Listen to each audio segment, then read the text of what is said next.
தமிழக அனைவருக்கும் மகிழ்ச்சி தரும் ஒரு பொன்னான நாள்.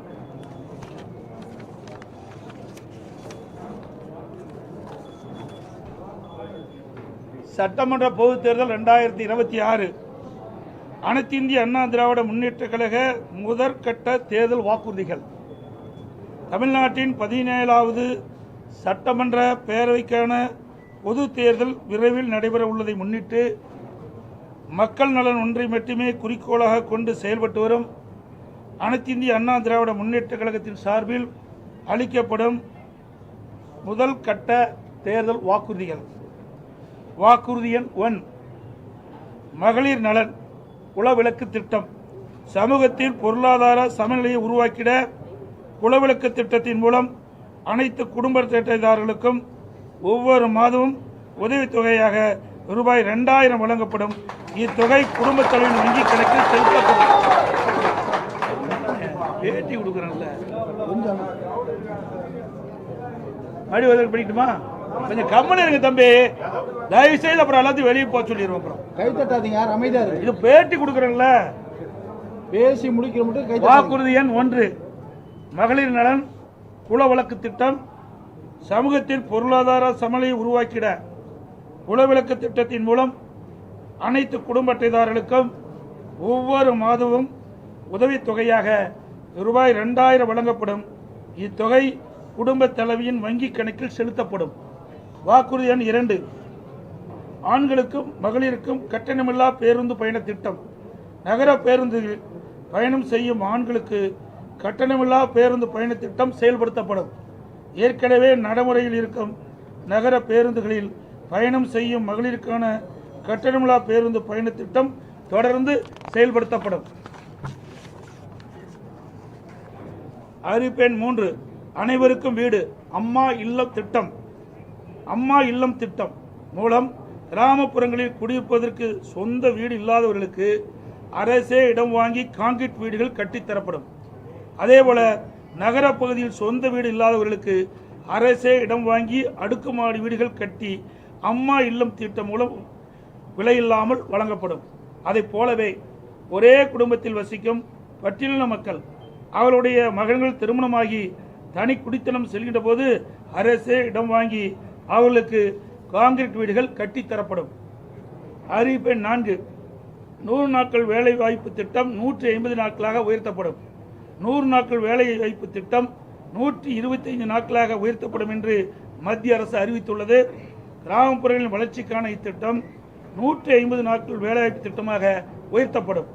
அறிவிப்பு எண் 5, அம்மா இருசக்கர வாகனம் வழங்கும் திட்டம். மகளிருக்கு ரூபாய் 25,000 மானியத்துடன் 5 லட்சம் மகளிருக்கு அம்மா இருசக்கர வாகனங்கள் வழங்கப்படும். தேர்தல் அறிக்கை தயாரிக்கும் குழு மண்டல வாரியாக பலதரப்பட்ட மக்களை நேரில் சந்தித்து அவர்களின் கோரிக்கை மனுக்களை பெற்றுள்ளனர். இப்பணி நிறைவடைந்ததும் அனைத்து இந்திய அண்ணா திராவிட முன்னேற்றக் கழகத்தின் சார்பாக குழு தயாரிக்கப்பட்ட அறிக்கையை அறிவிப்புகளாக வெளியிடப்படும் என்று மகிழ்ச்சியுடன் தெரிவித்துக் கொள்கிறேன்.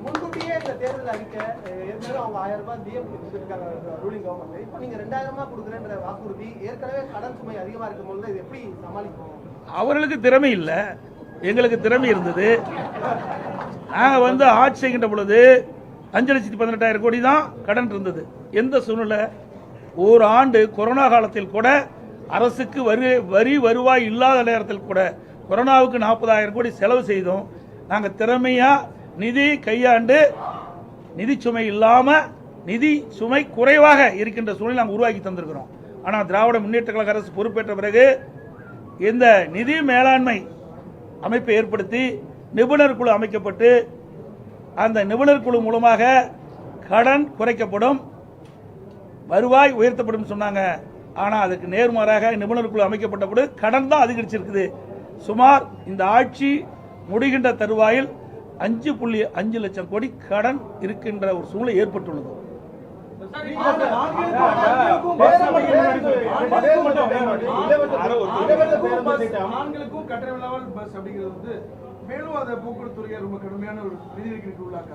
இதுதான் நான் சொல்றேன்ல, நிர்வாக திறமை இருந்தால் எல்லாமே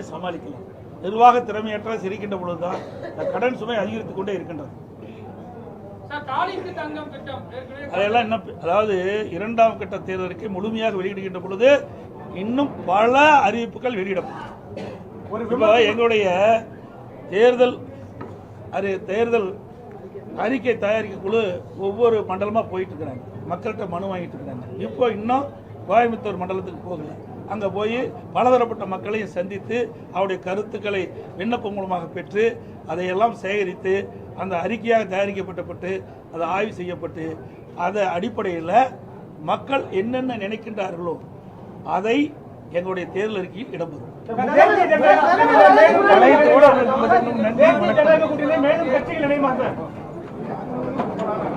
தேசிய ஜனநாயக கூட்டணி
கழக நிறுவன தலைவர் பாரத ரத்னா புரட்சி தலைவர் டாக்டர் எம்ஜிஆர் அவர்களின் 109வது பிறந்தநாள்